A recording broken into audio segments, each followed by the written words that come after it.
नमस्कार, जोहार, स्वागत है आपका डिजिटल झारखंडी समाचार में। चलिए झारखंड की आज की बड़ी और सभी महत्वपूर्ण खबरों पर बात करते हैं, पर उससे पहले आपसे छोटी सी अनुरोध है कि कृपया वीडियो को एक प्यारा सा लाइक अवश्य कर दीजिएगा, क्योंकि आपका एक लाइक करना ही हमारे मेहनत का फल होता है। तो चलिए शुरुआत करते हैं आज की पहली और बड़ी खबर से। इस वक्त की बड़ी खबर झारखंड के सीएम हेमंत सोरेन को लेकर के आ रही है, जहां पर पीएम मोदी से कल्पना मुर्मू सोरेन संग मिले हेमंत सोरेन और शपथ ग्रहण समारोह के लिए किया आमंत्रित। और इसके साथ ही राहुल, प्रियंका और खड़गे से मिलकर के कांग्रेस कोटे के मंत्रिमंडल पर भी की चर्चा। दरअसल प्रधानमंत्री नरेंद्र मोदी से नई दिल्ली में झारखंड के कार्यवाहक मुख्यमंत्री हेमंत सोरेन ने मुलाकात की। उन्हें 28 नवंबर को रांची के मोरहाबादी मैदान में अगवा सरकार के शपथ ग्रहण समारोह में शामिल होने के लिए आमंत्रित किया। और आपको बता दें कि इस मौके पर उनके साथ उनकी धर्मपत्नी और गांडे से नवनिर्वाचित विधायक कल्पना मुर्मू सोरेन मौजूद थी। राजधानी रांची के मोरहाबादी मैदान में कल हेमंत सोरेन सरकार के शपथ ग्रहण समारोह का आयोजन किया जा रहा है। इसकी तैयारियां जोरों पर है। इसमें कांग्रेस सांसद राहुल गांधी, बंगाल की सीएम ममता बनर्जी, तेजस्वी यादव समेत कई दिग्गज शामिल हो सकते हैं। और आपको बताते चले कि झारखंड विधानसभा चुनाव 2024 में इंडिया गठबंधन को शानदार जीत मिली है। झारखंड मुक्ति मोर्चा, कांग्रेस, राजद और भाकपा माले को कुल 56 विधानसभा सीटों पर जीत हासिल हुई है। झारखंड मुक्ति मोर्चा ने खुद अकेले अपने दम पर 34 विधानसभा सीटें जीती है और कांग्रेस को 16 सीट, वहीं पर राजद को 4 और भाकपा माले को 2 सीट पर जीत मिली है। और आपको बताते चले कि भाजपा नेताओं से मुलाकात के बाद हेमंत सोरेन ने कहा कि आशीर्वाद के लिए आए थे, बहुत सारी बातें हैं, आगे भी मुलाकात होती रहेगी। और बताया जा रहा है कि हेमंत सोरेन ने कांग्रेस नेताओं से मुलाकात के दौरान कांग्रेस कोटे के मंत्रियों और विभाग पर भी चर्चा की, साथ ही राजद कोटे के मंत्री पद पर चर्चा की। नई सरकार में झारखंड मुक्ति मोर्चा के 6, कांग्रेस के 4 और राजद का 1 मंत्री होगा। झारखंड से और एक बहुत बड़ी खबर मैया सम्मान योजना को लेकर के आ रही है, जहां पर झारखंड में दिसंबर से मैया सम्मान योजना में मिलेंगे 2500 रुपए और कुछ आवेदन और बढ़ाने की संभावना जाहिर। दरअसल झारखंड की महिलाओं के लिए और एक बहुत बड़ी खुशखबरी आ गई है कि महिला बाल विकास एवं सामाजिक सुरक्षा सचिव मनोज कुमार ने कहा कि मुख्यमंत्री मैया सम्मान योजना के तहत 2500 रुपए की राशि दिसंबर महीने से मिलने लगेगी। और प्रोजेक्ट भवन में मीडिया से बातचीत में उन्होंने कहा कि विभाग के स्तर पर इस दिशा में काम शुरू भी हो गया है। वहीं नवंबर तक जितनी भी महिलाएं लाभुकों को योजना के तहत स्वीकृति किया गया था, उन्हें वह राशि मिल चुकी है और दिसंबर में कुछ आवेदन और बढ़ाने की संभावना है। यानी कि वैसे लड़कियों जिनका कि 18 साल अभी अभी हुआ है और 18 से 50 वर्ष की महिलाओं को जिनके आवेदन रद्द कर दिए गए थे या किसी कारणवश नहीं हो पाई थी, वो भी अब इस प्रक्रिया पर पूरी कर सकती है और मैया सम्मान योजना का लाभ ले सकती है। यानी कि वह कोई भी सीएससी सेंटर या फिर पंचायत भवन में जाकर के आवेदन दे सकती है। 2500 रुपए उनके खाते में डायरेक्ट भेज दिया जाएगा। और आपको बताते चले कि बीडीओ और सीओ के स्तर पर आवेदन स्वीकृत करने की प्रक्रिया चल रही है। विधानसभा चुनाव से पहले हेमंत सोरेन सरकार ने कैबिनेट की बैठक में योजनाओं के तहत 2500 रुपए की राशि दिए जाने का निर्णय लिया था। सचिव ने कहा कि राज्य सरकार द्वारा दी जाने वाली सभी पेंशन योजनाएं जैसे कि यूनिवर्सल पेंशन योजनाओं का भुगतान नवंबर तक किया जा चुका है और केंद्र प्रायोजित योजनाएं जैसे इंदिरा गांधी राष्ट्रीय वृद्धा पेंशन योजना, इंदिरा गांधी राष्ट्रीय विधवा पेंशन योजना के तहत सितंबर का भुगतान हुआ है। ऐसा इसीलिए क्योंकि इसमें केंद्र का जो हिस्सा होता है वह पिछले 2 महीने से लंबित है। इसके कारण अक्टूबर और नवंबर महीने का भुगतान नहीं किया गया है। झारखंड से और एक बहुत बड़ी खबर आ रही है, जहां पर झारखंड में सड़क दुर्घटना में घायल हुए बिरसा मुंडा के वंशज को लेकर सीएम हेमंत सोरेन ने बेहतर इलाज सुनिश्चित करने के दिए कड़े निर्देश। दरअसल झारखंड के कार्यवाहक मुख्यमंत्री हेमंत सोरेन ने सड़क हादसे में घायल धरती आबा भगवान बिरसा मुंडा के वंशज मंगल मुंडा के बेहतर इलाज का निर्देश दे दिया है। और आपको बता दें कि उन्होंने खूंटी के उपायुक्त लोकेश मिश्रा को निर्देश दिया है कि मंगल मुंडा को बेहतर स्वास्थ्य सुविधाएं उपलब्ध कराए ताकि वह जल्द से जल्द स्वस्थ हो सके। और फिलहाल वे रिम्स में इलाजरत है और उनकी हालत स्थिर बनी हुई है। वहीं कार्यवाहक मुख्यमंत्री के निर्देश के बाद खूंटी के उपायुक्त लोकेश मिश्रा ने जानकारी दी है कि सिविल सर्जन के नेतृत्व में रिम्स में डॉक्टर द्वारा मंगल मुंडा का इलाज किया जा रहा है और डॉक्टरों के परामर्श पर बेहतर इलाज के लिए एयर एम्बुलेंस की भी व्यवस्था की जाएगी। खूंटी के डीसी ने बताया कि खूंटी सिविल सर्जन के नेतृत्व में डॉक्टरों की टीम का गठन कर रिम्स भेजा गया है ताकि उन्हें हर संभव स्वास्थ्य सुविधाएं उपलब्ध कराई जा सके। इस मामले में सरकार एवं जिला प्रशासन पूरी तरह से गंभीर है और डॉक्टरों के परामर्श पर बेहतर इलाज के लिए एयर एम्बुलेंस की भी व्यवस्था की जाएगी। हेमंत सोरेन को एमपी एमएलए कोर्ट से एक बहुत बड़ा झटका। ईडी के समन की अवहेलना मामले में व्यक्तिगत उपस्थिति से छूट की याचिका हो गई है खारिज। दरअसल ईडी के समन की अवहेलना के मामले में झारखंड के मुख्यमंत्री हेमंत सोरेन को रांची की एमपी एमएलए स्पेशल कोर्ट से बहुत ही बड़ा झटका लग गया है। अदालत ने ईडी की ओर से इस मामले में दायर मुकदमे में हेमंत सोरेन को व्यक्तिगत तौर पर उपस्थिति से छूट देने से इनकार कर दिया है। हेमंत सोरेन ने 5 जुलाई को अदालत में याचिका दाखिल कर दरख्वास्त की थी कि ईडी की ओर से अवहेलना का आरोप लगाते हुए उनके खिलाफ जो शिकायतवाद दायर की गई है उसमें सुनवाई के दौरान उन्हें व्यक्तिगत तौर पर उपस्थित से छूट दी जाए। एमपी एमएलए स्पेशल कोर्ट के न्यायाधीश सार्थक शर्मा की अदालत ने सोरेन की याचिका पर सुनवाई और दोनों पक्षों की बहस पूरी होने के बाद 11 नवंबर को अपना आदेश सुरक्षित रख लिया था। अब अदालत ने याचिका खारिज करते हुए याचिकाकर्ता को इस मामले में व्यक्तिगत रूप से बुलाया है और 4 दिसंबर की तारीख निर्धारित की है। और कोर्ट ने प्रथम दृष्टया यह माना है कि हेमंत सोरेन ने ईडी की ओर से भेजे गए समन का उल्लंघन किया। ईडी की ओर से सीजेएम कोर्ट में 19 फरवरी को शिकायतवाद दर्ज कराया गया था।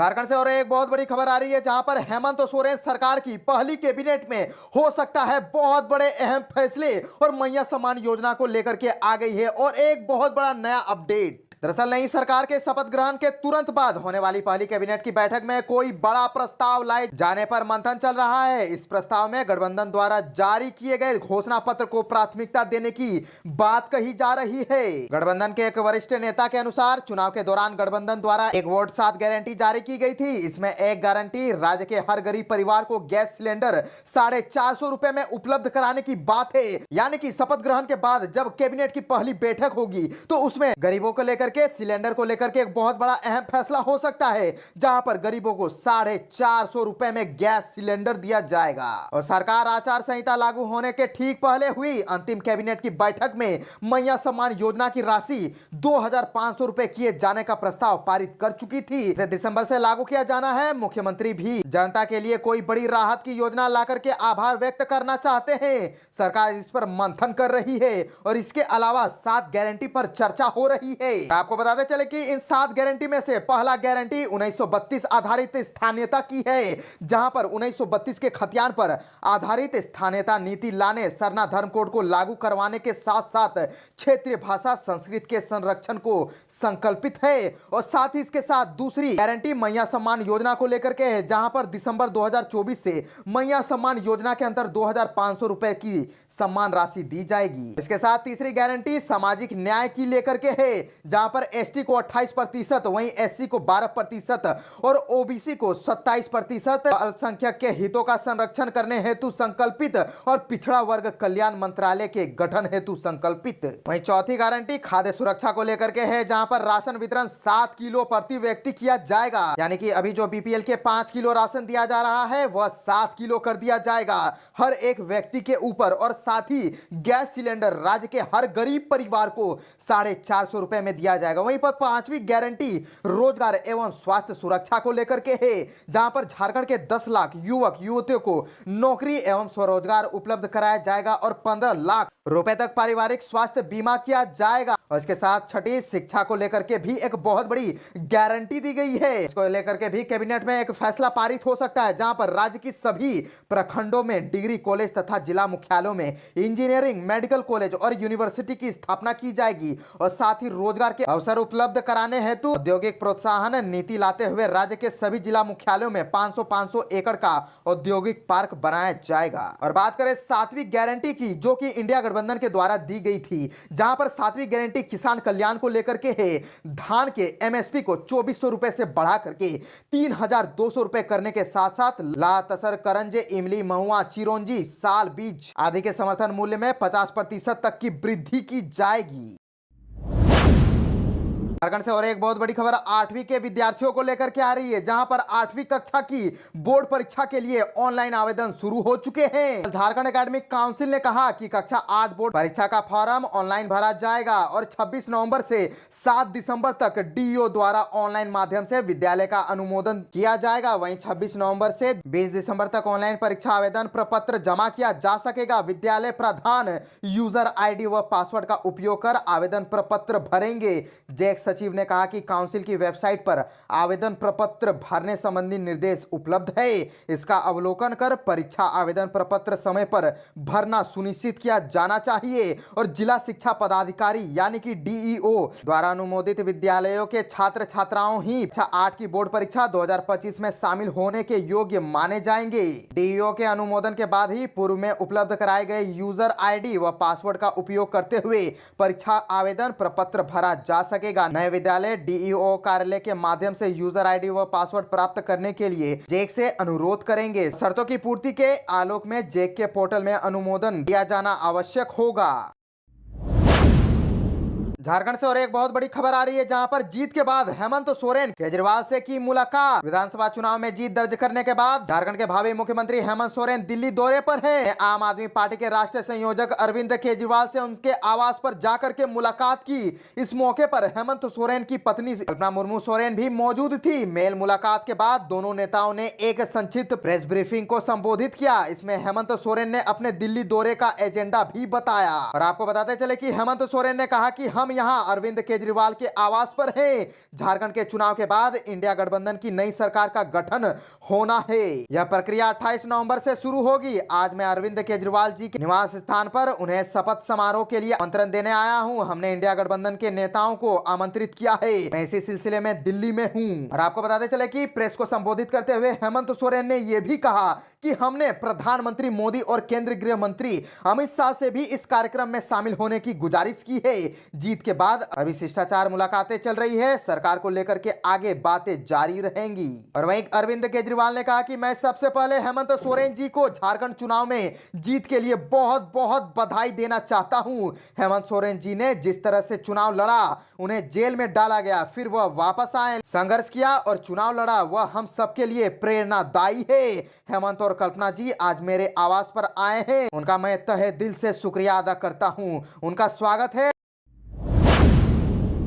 बाबूलाल मरांडी ने ली बीजेपी की हार की जिम्मेदारी, केंद्रीय नेतृत्व को भेजा भावुक भरा संदेश। भारतीय जनता पार्टी के प्रदेश अध्यक्ष बाबूलाल मरांडी ने अपने पद से इस्तीफा की पेशकश की है। विधानसभा चुनाव में पार्टी को मिली बड़ी हार के लिए नैतिक जिम्मेदारी लेते हुए बाबूलाल मरांडी ने अपना पद छोड़ने का संदेश केंद्रीय नेतृत्व को दे दिया है। बता दें कि चुनाव में भाजपा महज 21 सीटें ही जीत पाई। एनडीए गठबंधन को कुल 24 सीटें मिली है। इससे पहले 2019 में विधानसभा चुनाव में भाजपा ने 25 सीटें जीती थी। और इंटरनेट मीडिया एक्स पर बाबूलाल मरांडी ने पोस्ट कर बांग्लादेशी घुसपैठ के मुद्दे को आदिवासी समाज की सभ्यता, संस्कृति और अधिकार पर भी हमला बताया है। उन्होंने लिखा है कि इस तरह के मामले को चुपचाप नहीं देख सकता हूं।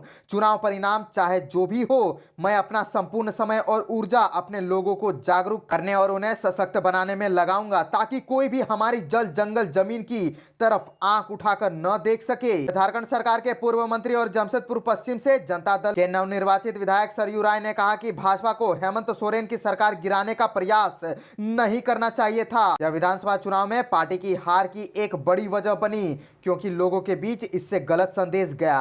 भाजपा ने चरणबद्ध तरीके से कई गलतियां की और राय के मुताबिक सबसे पहले जब माइंस आवंटन के लिए मई 2022 में हेमंत सोरेन के विरुद्ध कार्रवाई हुई, तो उन्होंने कहा था कि इसमें हेमंत सोरेन को नुकसान नहीं होगा। सीएम के खिलाफ इतनी छोटी बात नहीं उठानी चाहिए, लेकिन भाजपा के लोगों ने इसे तवज्जो दिया। इसके बाद पत्थर घोटाले के आरोप आए तो फिर कहा कि ये आरोप पिछली सरकार तक जाएंगे। झारखंड से और एक बहुत बड़ी खबर आ रही है, जहां पर चुनावी जीत की बधाई देने वालों से हेमंत सोरेन की अनोखी अपील।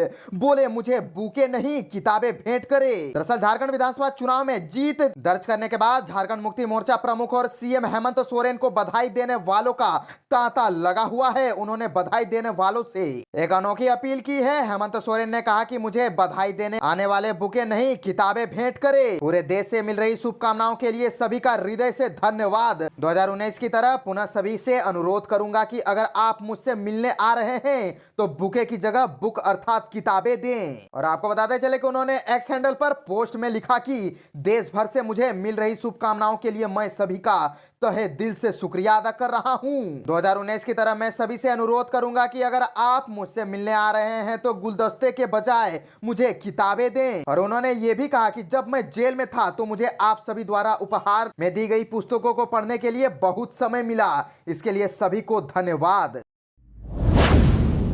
तो चलिए बात कर लेते हैं झारखंड के मौसम की। तो झारखंड में अचानक बिगड़ा मौसम, रांची के लोगों की बहुत ही बड़ी टेंशन और सभी जिलों में पारा गिरने लगा है और मौसम विभाग ने इसको लेकर के अलर्ट भी जारी कर दी है। दरअसल ठंड का असर धीरे धीरे राजधानी रांची समेत पूरे राज्य में बढ़ने लगा है। शाम ढलते ही कंपकपी शुरू हो जाती है। आलम यह है कि अधिकांश जिलों का न्यूनतम तापमान 10 डिग्री सेल्सियस से नीचे पहुंच चुका है, तो दूसरी ओर अधिकतम तापमान 25 डिग्री सेल्सियस के इर्द गिर्द ही मंडरा रहा है। राजधानी का अधिकतम और न्यूनतम तापमान 4 डिग्री सेल्सियस तक गिर गया है।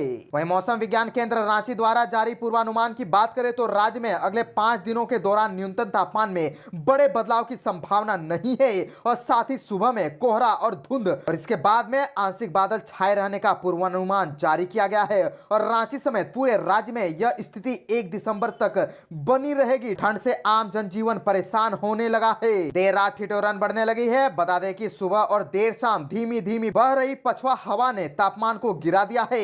अब तो शाम ढलते ही कनकनी बढ़ जाने से लोगों की परेशानी बढ़ने लगी है। झारखंड के धनबाद जिले में चुनाव ड्यूटी पर आए आईटीबीपी जवान ने खुद को मारी गोली। कॉलेज में मच गया हड़कंप और जांच में जुटी पुलिस। दरअसल झारखंड विधानसभा चुनाव में धनबाद के बलियापुर आए एटीबीपी के जवान 29 वर्षीय संदीप सिंह ने खुद को गोली मार ली है। गंभीर अवस्था में संदीप को बलियापुर सामुदायिक स्वास्थ्य केंद्र लाया गया। यहाँ से जख्मी हालत में शहीद निर्मल महतो मेडिकल कॉलेज एवं अस्पताल में इमरजेंसी में लाया गया। यहाँ जाँच के बाद डॉक्टरों ने मृत घोषित कर दिया और मौत की सूचना के बाद इसकी सूचना उत्तराखंड स्थित घर वालों को दी गई है। घटना की सूचना पर सिटी एसपी मेडिकल कॉलेज पहुंचे और घटना के बारे में जानकारी ली। और बताया जा रहा है कि चुनाव ड्यूटी में संदीप सिंह अपनी कंपनी के जवान के साथ बीबीएम कॉलेज बलियापुर में रुका हुआ था। कॉलेज में पढ़ाई लिखाई का काम भी शुरू हो रहा था। ऐसे में साफ सफाई का काम चल रहा था। जवानों को बगल में सामान शिफ्ट करने को कहा गया था। कई जवान अपने सामान को शिफ्ट कर रहे थे। इस दौरान संदीप अपने कमरे में चला गया और खुद को गोली मार ली। हालांकि गोली क्यों मारी इसका खुलासा नहीं हो पाया है, ना ही अधिकारी इसके बारे में ज्यादा कुछ बता पा रहे हैं और आशंका जताई जा रही है कि जवान काफी तनाव में था। और खैर सिटी एसपी अजीत कुमार ने बताया कि मामले की जांच की जा रही है। कंपनी के पदाधिकारी से भी इस मामले में बातचीत हो रही है। सबका पोस्टमार्टम किया जाएगा। घर वाले भी पहुंच रहे हैं।